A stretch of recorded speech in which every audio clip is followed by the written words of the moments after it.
ఉగాది మనం దృష్టిలో పెట్టుకుంటే ఉగాది పండగ నుంచే మనకు కొత్త సంవత్సరం మొదలవుతుంది కాబట్టి అందరూ ఎంతో ఆశగా ఎదురు చూస్తున్నారు. మాకెలా ఉండబోతుంది అని ముఖ్యంగా మీనరాశి వాళ్ళు.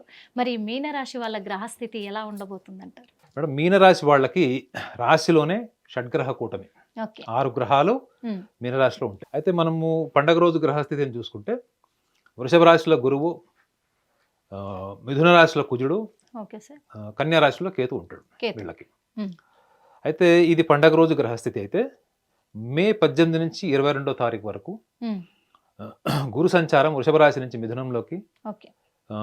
రాహు మీనరాశి నుంచి కుంభంలోకి, హ్మ్. కన్యలో నుంచి సింహరాశికి కేతు వస్తాడు. ఓకే.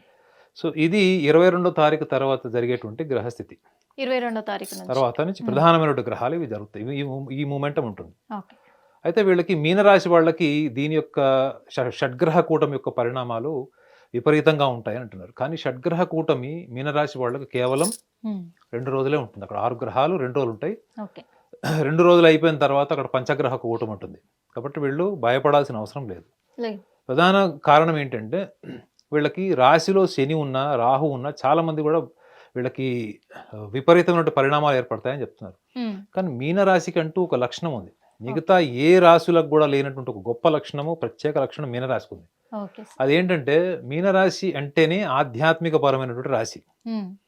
ఎందుకు ఆధ్యాత్మిక పరమైన రాశి అంటే వీళ్ళలో నాస్తిక భావంగా ఉంటారు.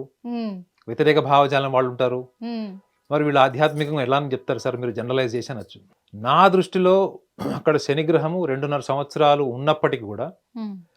ఈ కేతువు ఎప్పుడైతే వీళ్ళకి మీనరాశి నుంచి అది షష్టం అవుతుంది, అంటే హ్మ్. షష్టమ భావం అవుతుంది. Okay. At the same time వ్యయభావంలో వాళ్ళకి రాహు వస్తాడు. హ్మ్. ఈ వ్యయంలో రాహువు కూడా వీళ్ళు గతంలో చేసినటువంటి ఎన్నో పనులకి, హ్మ్. ఎన్నో రకాల కార్యాచరణ, ఆలోచన, హ్మ్. మంచి మంచి ఆలోచనలు, వేరే వాళ్ళకి స్నేహభావంతో సహాయం చేసేది, సమాజానికి కుటుంబానికి సహాయం చేసేటువంటి కర్మలు కూడా హ్మ్. వీళ్ళకి ఈ సందర్భంలో వాళ్ళకి అనుకూలమైనటువంటి వాతావరణం సృష్టించేటువంటి అవకాశం బలంగా ఉంటుంది. ఓకే. Okay sir.